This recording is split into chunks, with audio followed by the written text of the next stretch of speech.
Hey guys, आप सभी लोगों का स्वागत है क्यूरेटिव योगा का एक नए फ्रेश और कमाल एपिसोड में। नमस्कार दोस्तों, मैं हूं अंतरीप और आप देख रहे हैं क्यूरेटिव योगा।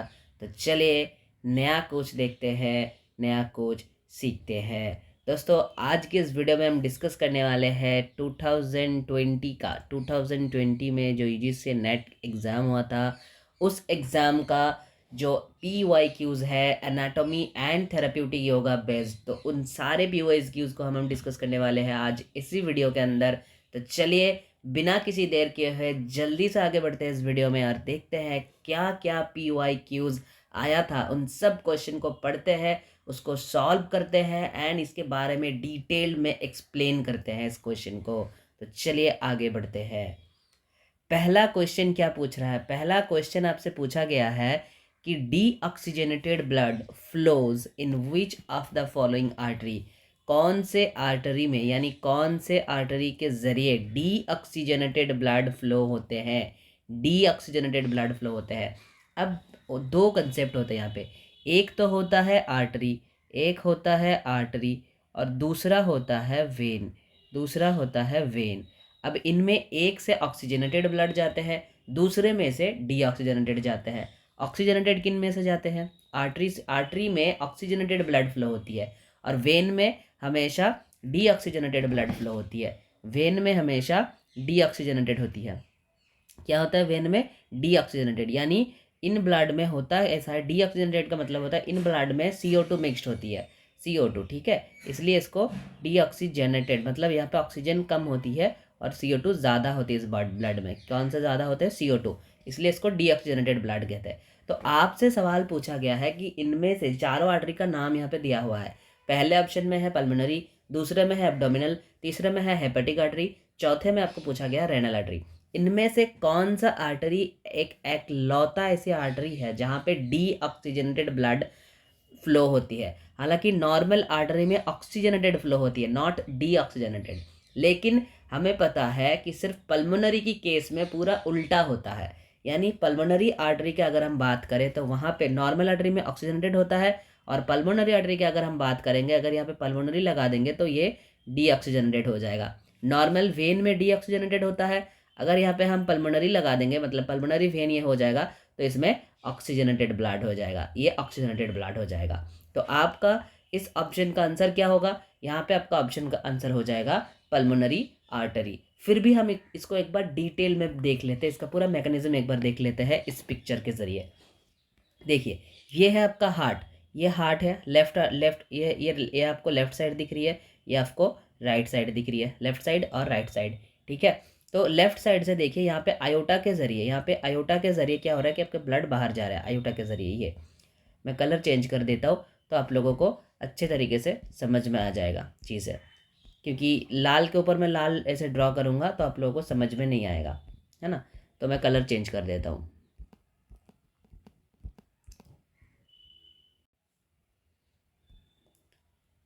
इसको मैं ग्रीन कर देता हूँ।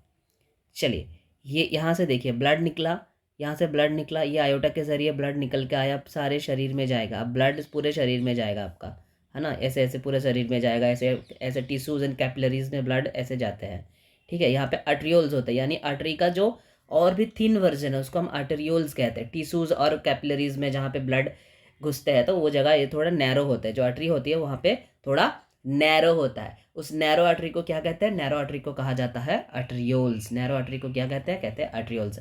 ये कौन से ब्लड है? ये ऑक्सीजनेटेड ब्लड है। अब टिश्यू से जो ब्लड निकलेगा, टिश्यू से जो ब्लड निकलेगा वो कौन सा ब्लड होगा? वो डीऑक्सीजनेटेड ब्लड होगा। ये है आपके नॉर्मल वेन, और डीऑक्सीजनेटेड ब्लड वेन के जरिए कहाँ चले जाते हैं? वेन के जरिए चले जाते हैं राइट हार्ट में। राइट हार्ट मतलब राइट आर्ट्रियम, राइट आर्ट्रियम से राइट वेंट्रिकल में जाएगा, राइट वेंट्रिकल से ये सीधा निकलता है पल्मोनरी आर्टरी के जरिए।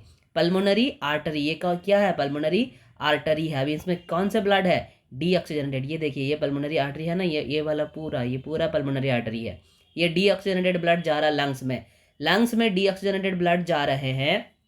जैसे ही ये एल्वियोलाई के तक पहुंचता है ये ब्लड, एल्वियोलाई में गैसेस एक्सचेंज होता है, यानी ये ब्लड जो कार्बन डाइऑक्साइड को कैरी कर रहा है, ये ब्लड जो कार्बन डाइऑक्साइड को कैरी कर रहा है वो कार्बन डाइऑक्साइड निकल जाएगा और ब्लड में दोबारा से ऑक्सीजन घुल जाएगा। फिर वो ऑक्सीजनेटेड ब्लड पल्मोनरी वेन के जरिए वापस आएंगे। कहाँ वापस आएगा? हमारा लेफ्ट आर्ट्रियम में। लेफ्ट आर्ट्रियम से फिर लेफ्ट वेंट्रिकल, लेफ्ट वेंट्रिकल से फिर ये ब्लड आएगा आयोटा के जरिए पूरे शरीर में। तो ऐसा साइकिल बॉडी में चल रहा है।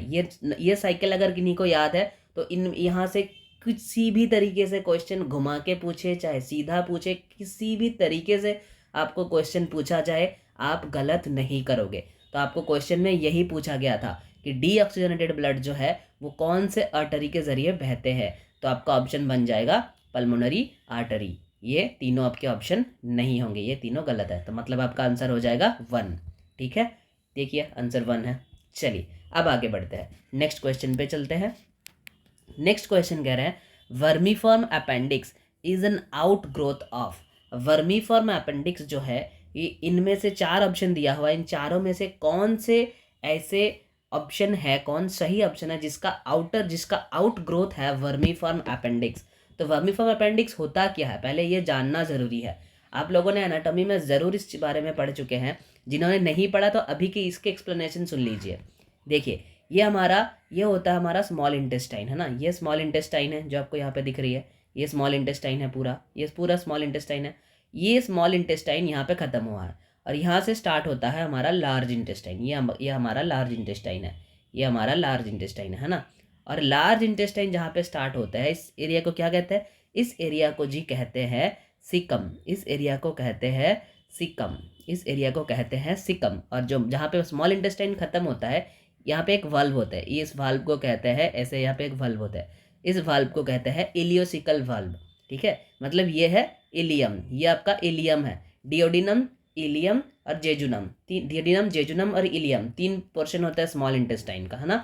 3 पोर्शन, लास्ट वाला होता है जी इलियम। इलियम के बाद यहाँ से जो स्टार्ट होता है सिकम, ये है हमारा लार्ज इंटेस्टाइन, LI, ये लार्ज इंटेस्टाइन है। ठीक है, तो इस लार्ज इंटेस्टाइन का इलियम का लार्ज इंटेस्टाइन का जो सीकम होता है, उस सीकम का जो एक्सटेंडेड पार्ट होते हैं उसको हम कहते हैं अपेंडिक्स। सीकम का जो एक्सटेंडेड पार्ट होता है उसे कहा जाता है अपेंडिक्स। अब यहाँ पे आप देखो आपके ऑप्शन में इलियम है, इलियम तो लार्ज इंटेस्टाइन का पार्ट है ही नहीं, मतलब ये तो ऑप्शन होगा ही नहीं, ये तो स्मॉल इंटेस्टाइन का पार्ट है। जेजुनम, ये भी लार्ज इंटेस्टाइन का पार्ट नहीं है, ये भी स्मॉल इंटेस्टाइन का पार्ट है। ये दोनों तो स्मॉल इंटेस्टाइन का पार्ट दे दिया आपको, जबकि सीकम जो है वो अपेंडिक्स जो है वर्मीफॉर्म अपेंडिक्स, ये जो है ये लार्ज इंटेस्टाइन का एक्सटेंडेड पार्ट होते हैं। तो ये दोनों तो लार्ज इंटेस्टाइन का ऑप्शन है ही नहीं, तो ये दोनों तो पहले ही एलिमिनेट कर दो इन दोनों ऑप्शन को।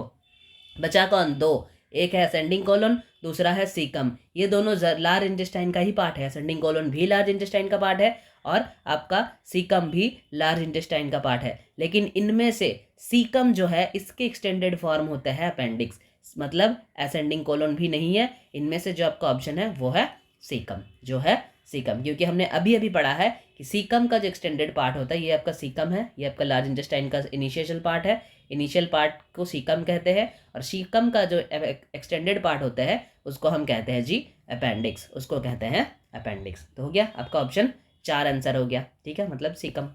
फिर next, the disease occurs due to deficiency of riboflavin is. Riboflavin की डेफिशिएंसी से इनमें से कौन सा डिसऑर्डर जो है, डिजीज जो है वो होते हैं? पहला ऑप्शन आपको बोल रहा है मेगालोब्लास्टिक एनीमिया, दूसरा ऑप्शन आपको बोल रहा है एंगुलर स्टोमाटाइटिस, तीसरा ऑप्शन में आपको बोला गया है पेलेग्रा और चौथा ऑप्शन में आपको बोला गया है परनीशियस एनीमिया।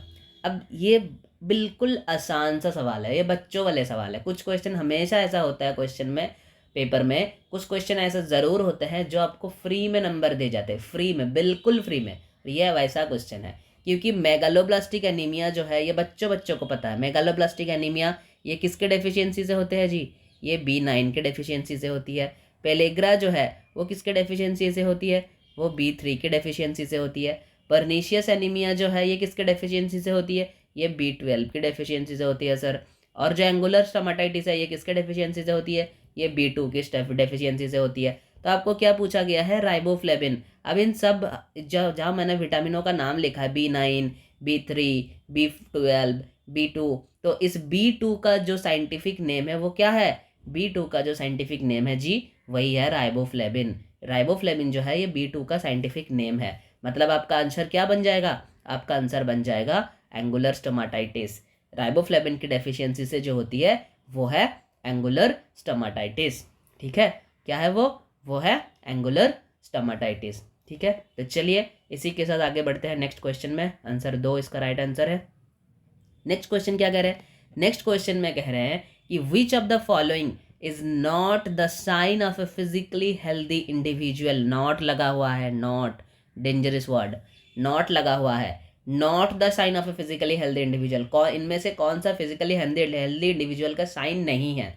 अब देखो एलिमिनेशन मेथड, अब देखना, जितने भी टीचर है जो यूजी नेट की कोचिंग करवाते हैं, सारे के सारे टीचर्स कहते हैं कि elimination method is the best method.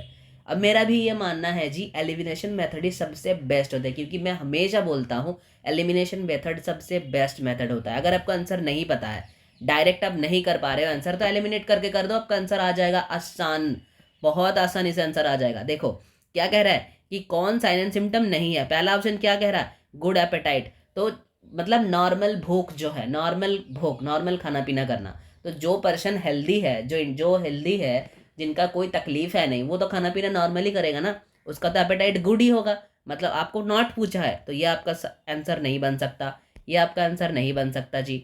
दूसरे में आपको क्या कह रहा है? दूसरा ऑप्शन में आपको कहा गया है कि रेगुलर एक्टिविटी ऑफ बाउल, मतलब स्टूल आप रेगुलरली, सही मायने में आप जा रहे हो, आप पास, स्टूल पास भी हो रहा है, रेगुलर आपके बाउल मूवमेंट भी हो रहा है, तो ये भी तो नॉर्मल साइन एंड सिम्टम है। लेकिन आपको क्या पूछा गया? आपको पूछा गया कि कौन नहीं है, ये भी नहीं है, ये भी नहीं है, तो ये दोनों तो एलिमिनेट कर लिया।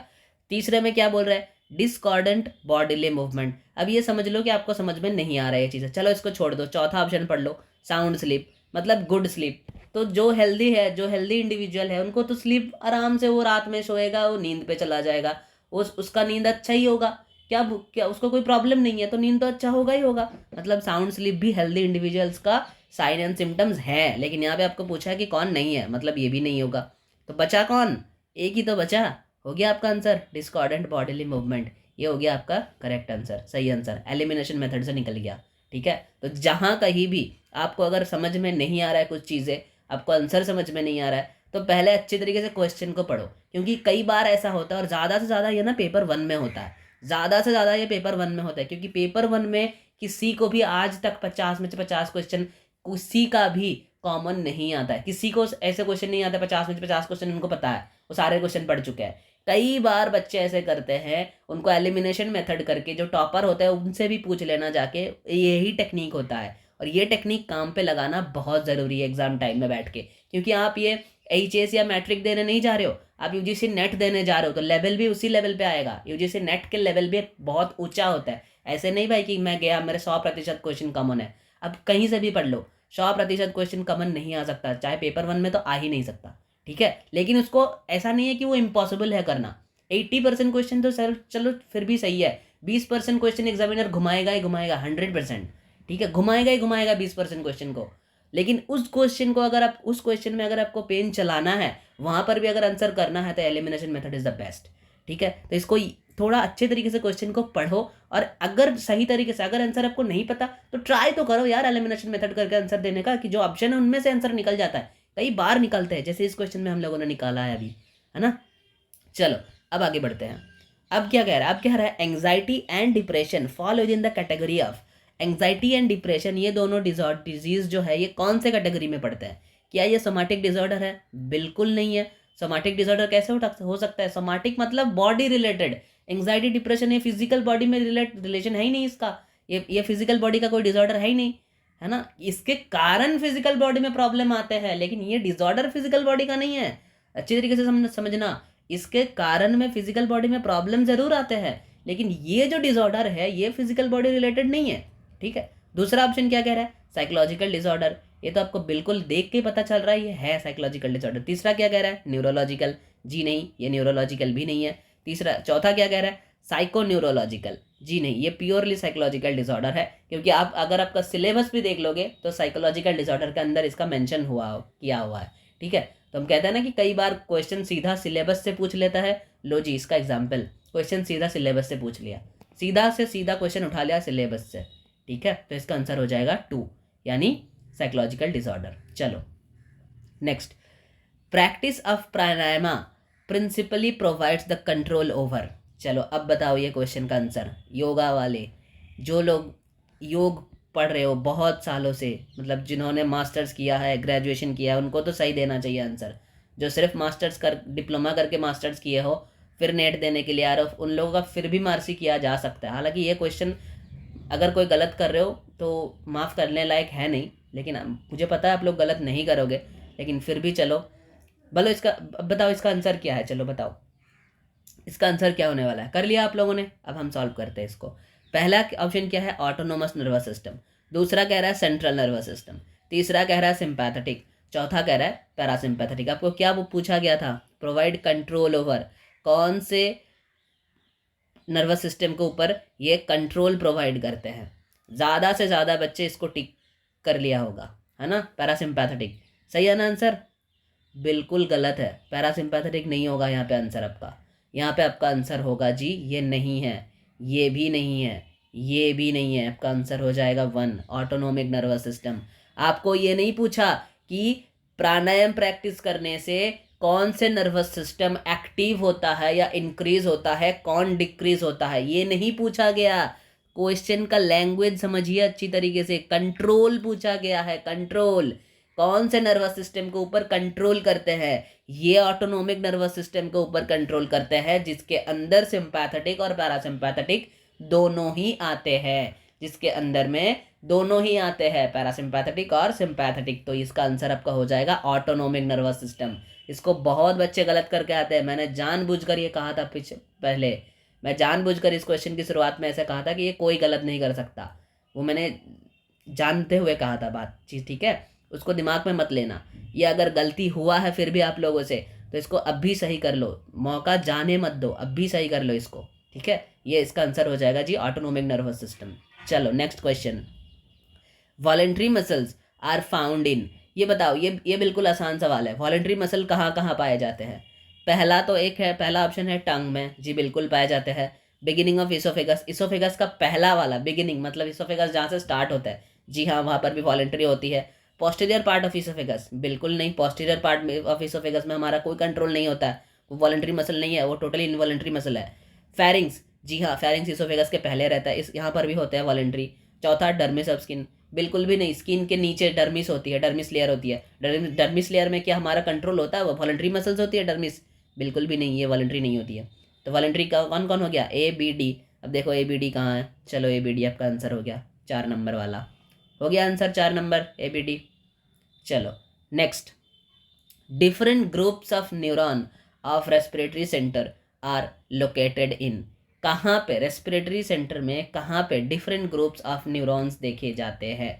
इस क्वेश्चन को करने से पहले हम इसके बारे में थोड़ा पढ़ लेते हैं, इस क्वेश्चन के बारे में थोड़ा इसके डिटेल्स पढ़ लेते हैं। देखिए ये, अच्छा ये पिक्चर शायद आप लोगों को उल्टा दिख रहा होगा, ठीक है, मैं बता देता हूँ। दोनों जगह पे हमें दिखते हैं, ठीक है, दोनों जगह पे हमें दिखते हैं। एक होता है मेडला में, एक होता है मेडला में, दूसरा होता है पॉन्स में, ठीक है। एक होता है मेडला में, दूसरा होता है पॉन्स में, ठीक है। इन दोनों जगहों पे जो रेस्पिरेटरी सेंटर होती है, रेस्पिरेटरी सेंटर होते हैं, इनके सारे न्यूरॉन्स इन दोनों जगह से कंट्रोल होते हैं, क्योंकि एक जगह में होती है। इस पिक्चर को अगर आप देखोगे तो एक जगह में मैस्टिक सेंटर होती है मेडला में, ठीक है, एक जगह में मैस्टिक सेंटर होती है, मतलब जो डॉर्सल रेस्पिरेटरी सेंटर है वो ये है आपका डॉर्सल रेस्पिरेटरी सेंटर, ठीक है, ये है आपका डॉर्सल रेस्पिरेटरी सेंटर एक्चुअली। तो ये मेडला है, ये वाला जो आप एरिया देख रहे हो ये है आपका मेडला, ठीक है, और ये है आपका पॉन्स, ये है पॉन्स, ये है मेडला, ये है पॉन्स। इन दोनों जगहों में ये देखिए, ये पॉन्स है एक्चुअली और ये मेडला है। ये पिक्चर आपको शायद उल्टा दिख रहा होगा स्क्रीन में, लेकिन अगर ये पीडीएफ आप लोगों को चाहिए, ये पूरा स्लाइड अगर आप लोगों को चाहिए, तो हमारे नीचे डिस्क्रिप्शन बॉक्स में भी हमारा mail ID, official mail ID mention है, या तो आप मुझे डायरेक्ट व्हाट्सएप कर सकते हो या ऑफिशियल मेल आईडी पे मेल कर सकते हो, सारे चीज़ें डिस्क्रिप्शन बॉक्स में मेंशन है। वहाँ से जाके आप हमें कांटेक्ट करें, अगर करेंगे तो ये स्लाइड हम आपको प्रोवाइड कर देंगे, वहाँ पे आपको ये पिक्चर सीधा दिखेगा, ठीक है, वहाँ पे ये पिक्चर आपको सीधा दिखेगा। ये जो एरिया है meds and medulla, pons and medulla, ये दोनों जो एरिया है यह इसको ही यहाँ पे जूम करके दिखाया गया है, ठीक है। तो ये दोनों एरिया होते हैं पॉन्स एंड मेडला, जहाँ पे हमारा रेस्पिरेटरी सेंटर और एप्नॉस्टिक सेंटर होते हैं, जहाँ पे हमारा रेस्पिरेटरी सेंटर बेसिकली होते हैं। तो रेस्पिरेटरी सेंटर मतलब रेस्पिरेशन को कंट्रोल करने वाले सारे न्यूरॉन्स इन दोनों एरिया में ब्रेन में पाए जाते हैं, इन दोनों एरिया में पाए जाते हैं। तो आपका आंसर बन जाएगा ए एंड बी यानी ऑप्शन 1, ए एंड बी यानी ऑप्शन 1। ठीक है, चलो अब आगे। What is the direct cause of angina? Angina का डायरेक्ट कॉज क्या है? बताओ क्या है एंजाइना का डायरेक्ट कॉज? 3 ऑप्शन होगा, ऑप्शन है 4, लेकिन मल्टीपल चॉइस है, देख कर सिलेक्ट करना। इसको पढ़ना क्वेश्चन में कि मल्टीपल चॉइस पूछा है या फिर सिर्फ एक आंसर पूछा है, इसको पढ़ लेना अच्छे तरीके से। कई बार बच्चे गलत करके आते हैं, वो यहाँ पढ़ते हैं बस इसको देखते नहीं है, ये वाला सेक्शन मिस हो जाता है उनसे और सीधा जाके आंसर लगा के आ जाता है। फिर बाद में उनको पता चलता है नहीं यार क्वेश्चन था मल्टीपल चॉइस वाला, तो ये 3-4 आंसर होगा। उनको लग रहा भी होगा शायद ये देख के कि 3-4 ऑप्शन होगा, लेकिन जल्दबाजी के चक्कर में गड़बड़ करके आते हैं एग्जाम में। तो जल्दबाजी मत करना एग्जाम में जाके, ठीक है। देखो पहला ऑप्शन क्या है, एजिंग, बिल्कुल एंजाइना की कॉजेज है। दूसरा क्या है, मॉडर्न लाइफस्टाइल, चलो इसको थोड़ा क्यू में रखते हैं मॉडर्न लाइफस्टाइल को, ठीक है। इरेगुलर स्लीपिंग हैबिट्स, बिल्कुल जी ये तो होगा ही होगा। एंड इनर अनरेस्ट, ये भी एंजाइना की कॉजेज है, डायरेक्ट कॉजेज ये भी है। तो ए सी डी मतलब बी नहीं होगा, इसका मतलब बी नहीं होगा। देखो बी में मेरे को कन्फ्यूजन था, लेकिन मैंने इसको क्यू में रख दिया, मैंने पूरा ऑप्शन पढ़ा, तो बी दोबारा पढ़ने की ज़रूरत है ही नहीं। मॉडर्न लाइफस्टाइल इसका ऑप्शन नहीं होगा, मतलब आपका आंसर बन जाएगा ए सी डी। अब देखो ए सी डी कहाँ है, ये देखो ए सी डी ओनली है ना 3 नंबर में, तो आपका आंसर हो जाएगा आंसर 3, ठीक है। आपका आंसर हो जाएगा 3। चलो नेक्स्ट क्वेश्चन में चलता है। मैच करने के लिए बोला है, पहला ऑप्शन है बैकएक, दूसरा है डायबिटीज़ मेलिटस, तीसरा है डिस्मेनोरिया, चौथा है ओबेसिटी। अब देखो बैकएक के लिए हम क्या कर सकते हैं, हम कर सकते हैं भुजंगासन, मतलब ए का 2। अब देखो ए का 2 किन में है, ए का 2 2 में है, मतलब 3 भी हमारा आंसर नहीं हो सकता और 1 भी नहीं हो सकता। अब देखो बी में क्या कह रहे हैं, डायबिटीज़ मेलिटस, डायबिटीज़ मेलिटस का हमें पता है कि ये हो जाएगा 3 आंसर, बी का 3। अब देखो इनमें से बी का 3 किन में है, 2 और 4 में। आप बोलोगे सर 1 में भी नहीं है, जी हाँ 1 में भी नहीं है। क्यों नहीं है, क्योंकि ये क्वेश्चन जो है ये ड्रॉप करवा दिया गया था यूजीसी की तरफ से, ये क्वेश्चन गलत है। इसका डायबिटीज़ मेलिटस अगर है ऑप्शन में तो यहाँ पे 3 होना चाहिए, लेकिन एक भी आंसर में ऐसा नहीं है। देखो यहाँ पर भी बी का 4 मेंशन है, यहाँ पर भी बी का 4 मेंशन है, ठीक है। एक्चुअल में ये क्वेश्चन जो है ये ड्रॉप किया गया था यूजीसी की तरफ से, ये ड्रॉप किया गया था यूजीसी की तरफ से, ठीक है। ये क्वेश्चन हालांकि गलत है, ऑप्शन इसमें गलत है। देखिए ये क्वेश्चन जो है इसको बाद में ड्रॉप कर दिया गया था, ठीक है, इसको बाद में ड्रॉप कर दिया गया था। हालांकि इसका आंसर होता ए का होता 2, बी का होता 3, डिस्मेनोरिया अगर आप कह रहे हो तो उसका हो जाएगा 1 और डी का हो जाएगा 4, ये आंसर हो जाता है इसका, ठीक है, ये आंसर होता है। लेकिन ये ऑप्शन आपको कहीं पे दिखेंगे नहीं इसमें से, ठीक है। तो इसीलिए इस क्वेश्चन को ड्रॉप कर दिया गया था, ये डिसक्वालीफाई क्वेश्चन है, ड्रॉप क्वेश्चन है, यूजीसी की तरफ से इसको ड्रॉप किया गया था बाद में, ठीक है। चलो फिर आते हैं असर्शन रीजन वाले, ये बहुत डिफिकल्ट होता है, इसको अच्छे तरीके से पढ़ना। अगर हिंदी में एग्जाम दे रहे हो तो हिंदी में पढ़ लो, चाहे इंग्लिश में समझ में नहीं, चाहे आप एग्जाम इंग्लिश में दे रहे हो, लेकिन वहाँ पे भाई स्विच कर सकते हो एग्जाम लैंग्वेज को, ये तो आप लोगों को पता है। जो लोग पहली बार दे रहे हो उनके लिए कह रहा हूँ, आप चाहे इंग्लिश में एग्जाम दो हिंदी में दो, आप इसको स्विच कर सकते हो एग्जाम को, ठीक है। आप लैंग्वेज को स्विच कर सकते हो। अगर आप इंग्लिश में पढ़ रहे हो, आपको समझ में नहीं आ रहा होगा तो तुरंत उसको शिफ्ट कीजिए, तुरंत उस लैंग्वेज को स्विच कीजिए, हिंदी में जाइए, हिंदी में क्वेश्चन को पढ़िए अच्छे तरीके से, फिर आके क्वेश्चन को सिलेक्ट कर लीजिए, ठीक है। आप कहोगे सर मैं इंग्लिश में दे रहा हूँ, अगर गलती से हिंदी में पढ़ने के बाद वहाँ पे आंसर सिलेक्ट कर दिया तो क्या वह डिस्क्वालीफाई हो जाएगा? जी नहीं, क्या वो आंसर मतलब काउंटिंग में नहीं आएगा? ऐसा कुछ भी नहीं है, वो सारे के सारे आंसर काउंटिंग में आएगा आपका, ठीक है। ऐसा कोई सोचने वाली बात है नहीं। आप पहले में जो जब आपने फॉर्म फिलअप किया था तब आपने जो लैंग्वेज सिलेक्ट किया था, जब एग्जाम में जाओगे वही लैंग्वेज सिलेक्ट करना वहाँ पे बैठ के पहले, ठीक है। वो सिलेक्ट करना पड़ता है एग्जाम में जाने के बाद, ठीक है। तो उस लैंग्वेज में सिलेक्ट करना, क्वेश्चन आपको दोनों लैंग्वेज में ही दिखेंगे, ऐसा कुछ भी प्रॉब्लम नहीं है, ठीक है। तो इसको अच्छे तरीके से पढ़ो। पहले क्या कह रहा है, there is a special treatment to rheumatoid arthritis with purificationary methods. Purificationary method का मतलब होता है क्रिया, जो कि बाद में इन्होंने मेंशन कर दिया है। फिर रीजन कह रहा है प्यूरिफिकेशनरी मेथड बिकॉज यहाँ पे बिकॉज लगा दो, क्योंकि लगा दो, क्योंकि हिंदी में क्योंकि लगा दो, ठीक है। अगर जो हिंदी में पढ़ने है उसके लिए कह रहा हो, जो हिंदी वाले हैं उनके लिए क्योंकि लगा देना। फिर पढ़ना purificationary method remove the root cause of the diseases. बिल्कुल सही बात, ये बात तो बिल्कुल सही है और ये भी सही है, दोनों स्टेटमेंट सही है। और ये दूसरा वाला जो रीजन जो कह रहा है, ये जो रीजन वाला स्टेटमेंट है, ये बिल्कुल जस्टिफाई कर रहा है आपके पहले स्टेटमेंट को, यानी आपका ऑप्शन ए हो जाएगा करेक्ट। यानी both A and R is correct and R is the correct explanation of A. ठीक है, आपका ऑप्शन 1 हो जाएगा करेक्ट आंसर इसके लिए। फिर देखो दोनों स्टेटमेंट दिया है, यहाँ पे पूछ रहा है कि कौन सा स्टेटमेंट सही है कौन सा गलत है। पहले स्टेटमेंट में क्या कह रहा है, पहले स्टेटमेंट कह रहा है you can give good result in diabetes mellitus by control over irregular rajoguna predominant food habits along with the avoidance of overeating and introduction of proper physical work। बिल्कुल सही बात है जी। with the introduction of medicine and insulin diabetes mellitus can be treated up to the root causes। यहाँ तक तो बात treated तक तो बात सही था, up to the root causes ये बात गलत है, ये ज़्यादातर गलत है। मतलब क्या कह रहा है, कह रहे हैं कि डायबिटीज़ को इंसुलिन और मेडिसिन के ज़रिए एकदम उसको जड़ से उखाड़ देते हैं हम।